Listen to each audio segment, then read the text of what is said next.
지난 100년간 한반도의 이상기후 발생 빈도와 강도는 지속적으로 증가하였으며 이러한 추세는 더욱 강화될 것으로 보입니다. 이상기후는 농업 부분에 직간접적인 영향을 미치는데요. 기후변화에 대한 효과적인 정책 대응이 필요한 이유입니다. 그럼 주요 이상기후의 발생 빈도와 강도 변화, 경제적 영향 등을 분석하여 효과적인 재해위험 관리를 위한 정책 개선 방안을 파악해 보도록 하겠습니다. 분석 결과 우리나라의 경우 물 부족과 홍수의 발생 빈도와 강도는 현재에 비해 증가할 것이며 고온과 관련된 이상기후 및 폭염은 중부 지역과 해안 지역을 중심으로 지속적으로 증가하는 것으로 나타났습니다. 이상기후의 경제적 영향을 계측한 결과 이상기후는 쌀 생산 위험을 더욱 증가시키며 강풍은 배와 사과의 손해 비용률에 매우 큰 영향을 주는 것으로 나타났습니다. 특히 남해안 해안 지역과 전남 지역 등 농업 생산이 집중되어 있는 지역이 이상기후에 더욱 취약한 것으로 분석되었습니다.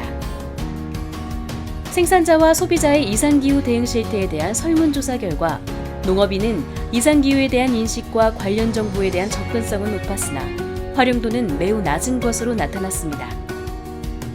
식품 주 구입자들을 대상으로 한 설문조사 결과에서도 이상기후와 기후변화 그리고 농축산물 생산 등에 미치는 영향에 대한 소비자의 인식은 매우 높았습니다.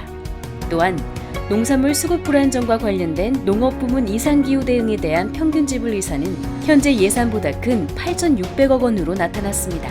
다른 나라들은 이상기후에 어떻게 대응하고 있을까요? 국제기구, 미국, 호주의 이상기후에 대한 재해위험 관리 정책은 재해위험 식별 단계를 매우 강조하고 있었습니다. 이와 달리 우리나라 농업 부문의 이상기후 대응 재해위험 관리 정책은 재해위험 식별에 비해 대비, 대응, 복구 활동 등을 의미하는 재해관리와 농업재해보험 등을 일컫는 재해위험 전이에 대한 비중이 컸습니다. 그러면 효과적인 이상기후 대응을 위해 어떻게 해야 할까요? 먼저 이상기후의 영향은 지역, 사회계층 등에 따라 달라집니다.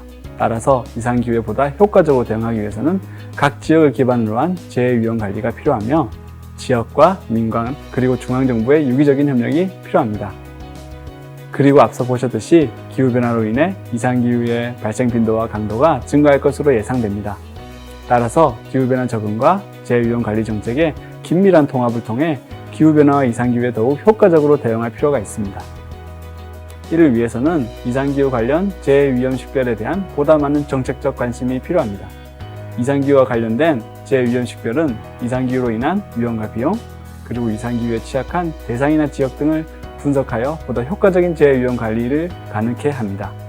마지막으로 농가들의 수요가 높은 이상기후의 영향과 대응 기술 등을 지역별 작물별로 구체적으로 제공하여 활용도를 증가시키고 교육기회 확대를 통해 농업인들의 수용성을 높여 나가야 할 것입니다.